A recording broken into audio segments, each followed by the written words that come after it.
It starts with something almost too ordinary to notice. The dinner plans that never happen, the guitar in the corner collecting dust, the group text that stays unread, the book left half finished, the neighbor you meant to call back, the volunteer shift you skipped once, then twice, then quietly forgot. And that's the strange part. Americans are still surrounded by options, entertainment, and connection. But more and more, the things that used to give daily life texture are slipping out of reach. Not all at once. Just enough to feel normal. Just enough to be missed only after they're gone. In 2024, Americans spent 2.6 hours a day watching TV, more than half of all leisure time. That's not just a habit, it's a clue. Because time hasn't disappeared from American life, it's been reassigned. The problem is not that people have no interest in living. It's that life itself is getting thinner, more fragmented, more optional. Socializing now competes with screens, work stress, exhaustion, and 100 tiny distractions.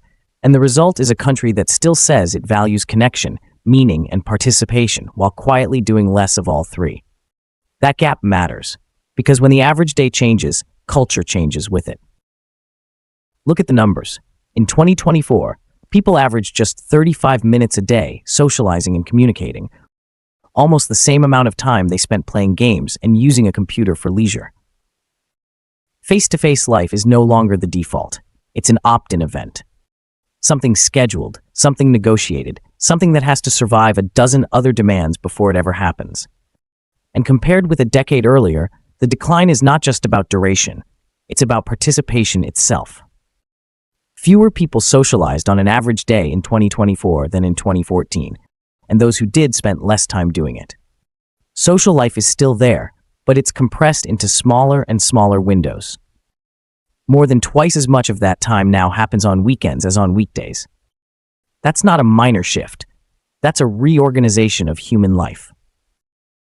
The old rhythm of American life used to create casual contact without effort. You bumped into people at the store, at church, at the park, at the rec center, at a local club, at someone's porch, at a neighbor's house. But now those spaces are weakening, and the day is increasingly built around private consumption, private stress, and private recovery. Which raises the question, are people really choosing solitude, or are they collapsing into it? For many, the answer begins with burnout. Burnout doesn't always look like collapse. Sometimes it looks like numbness. Like being too tired to text back, too drained to join the league, too flat to start the hobby you once loved. In a 2024 American Psychological Association poll, 67% of employed adults reported at least one outcome often associated with burnout in the previous month, including lack of interest, low energy, and feeling lonely or isolated. That word matters, interest, because burnout is not just physical fatigue, it is the quiet draining of spark. The thing that once felt restorative starts to feel expensive. The thing that might have built a life now feels like one more item on a list that never ends. And when enough people feel that way, the culture changes shape. Work is part of the story. Gallup's data on U.S. employee engagement shows only 32% of workers are engaged. That means most people are not bringing full attention or enthusiasm into the day. They are present, but not fully there. They are moving, but not fully invested. It's hard to build a vibrant civic life out of a population that feels perpetually half-empty. Then there's isolation. The CDC says about 1 in 3 U.S. adults feels lonely, and about 1 in 4 reports not having social and emotional support. That is not a fringe crisis. That is a national condition. And the Surgeon General has warned that the health effects of social disconnection can be comparable to smoking up to 15 cigarettes a day. That is a devastating comparison. Not because loneliness is identical to smoking, but because it reveals something we still don't treat seriously enough. Disconnection is not soft, and it is not harmless. It reaches into schools, workplaces, and civic organizations. It weakens participation, it lowers trust, it drains the energy that communities need to function at all. And yet the erosion doesn't always feel dramatic. Often it feels practical. There's nowhere easy to go, no reason to linger, no third place built into the day. A 2025 study tracking social infrastructure across the United States found uneven access to these kinds of gathering spaces, with decline in many areas. Another neighborhood study found that 1 in 10 Americans have no third places within a 20-minute walk, and 20% have only 1 or 2. That means isolation is not only emotional, it is geographic. If there's nowhere casual to be, then every connection has to be planned. Every friendship becomes an appointment. Every community life becomes an effortful project. And when life is already stretched thin, even good intentions start to evaporate. The impact is especially sharp among young adults. A 2026 survey found that only about 1 in 4 young adults talk with neighbors regularly, a drop of more than half in just over a decade. That should worry us more than it does, because habits formed early become norms later.